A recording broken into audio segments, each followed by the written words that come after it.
Goldman Sachs is asking UK employees to return to the office by mid-July, and US staff to return by mid-June. Chief Executive David Solomon started the return to office pushback in March. He said then that the bank has an obligation to its 5,400 interns, analysts and associates to have most employees working alongside each other in person. The New York-based investment bank has nearly 40,000 employees around the world. And in other news, Spotify CEO and founder Daniel Ek has contacted Arsenal owner Stan Kroenke's family to make an offer to buy the Premier League club. But former Arsenal star Thierry Henry has said a takeover could be drawn out. Daniel Ek, the founder and CEO of Spotify, made an offer to buy Premier League club Arsenal from its current owners, a takeover bid that is likely to be drawn out. That's according to former Arsenal star Thierry Henry, who said the Swedish billionaire reached out to the Stan Kroenke family to make an offer. Forbes reported that Ek said he had secured the $2.8 billion needed to buy Arsenal, and that team greats Henry, Dennis Bergkamp, and Patrick Vieira backed the bid. In response to Ek's initial interest, Kroenke and his son Josh put out a statement saying they remained 100% committed to Arsenal and were not interested in selling a stake in the club. Henry, meanwhile, told Sky Sports that the family needed to listen to the offer, adding, quote, "A lot of people have been screaming that they want the owner out. We are trying to offer a solution involving the fans and getting the DNA of the club back."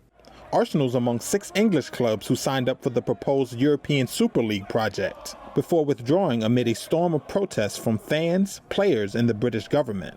The club is 9th in the Premier League standings and in the semi-finals of the Europa League. Former US President Donald Trump has launched a communications platform.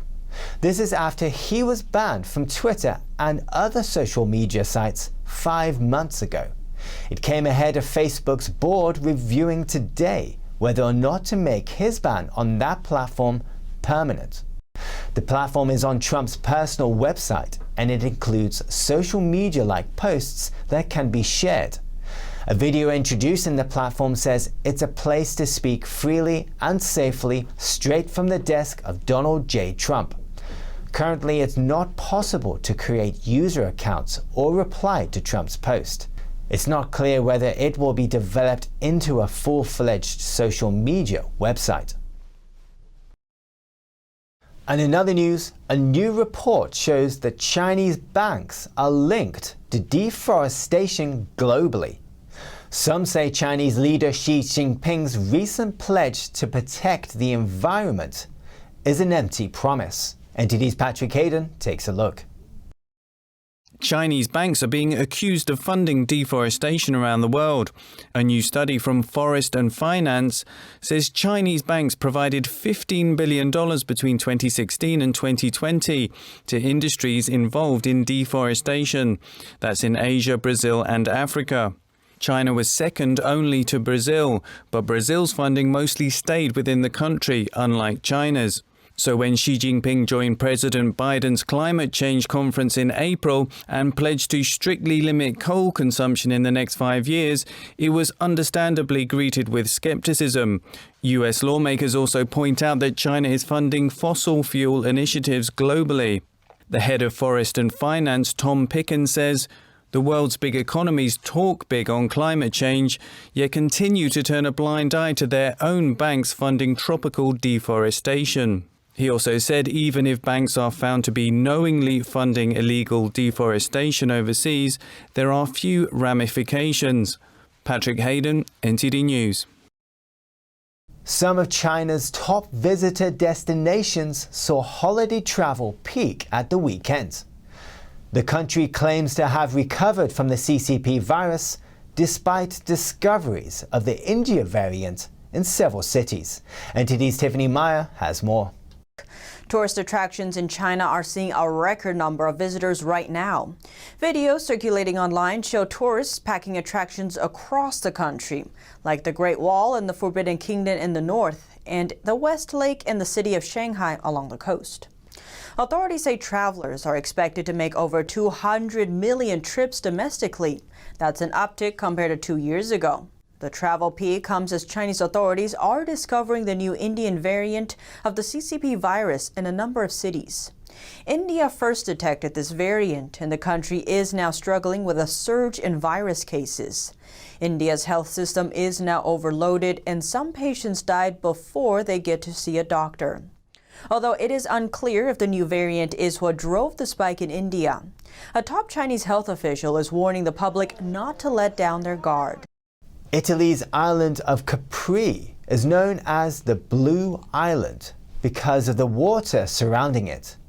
Now it's hoping to shake off the pandemic blues after a year of on and off closures that have depressed the Italian economy. Vincenzo Iacarino has been rowing tourists around the famed Blue Grotto on the island of Capri for 33 years, just like his father did before him. 2020 was the first time he saw the Mediterranean island empty.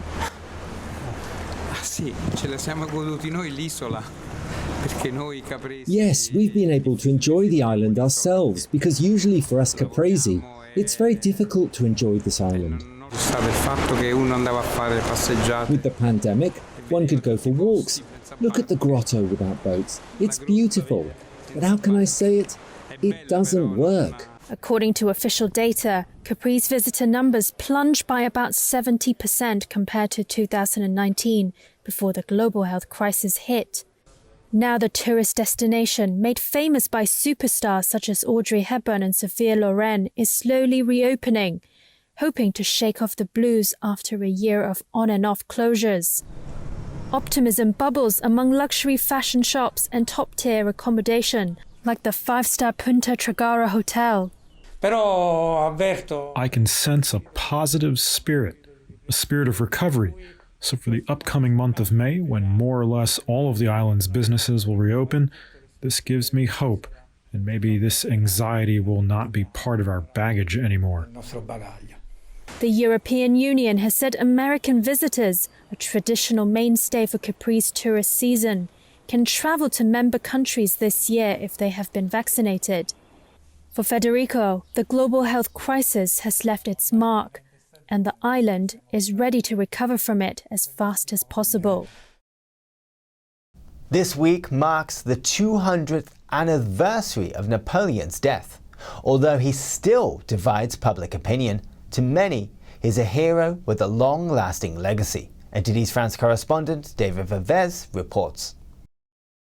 As the 200th anniversary of Napoleon Bonaparte's death draws closer, an exhibition in Paris sheds light on the emperor's legacy. The Invalids' Domes, where Napoleon is buried, presents some art pieces about the emperor, like this unique micro-mosaic. According to the curator, fewer than 10 people in the world master this craft nowadays. It looks like a painting, but it is a mosaic, composed of thousands of little enamels. It's a masterpiece that reflects the light, like a painting that captures the light. 200 years after his death, the memory of Napoleons remains strong in France, but this was not always the case.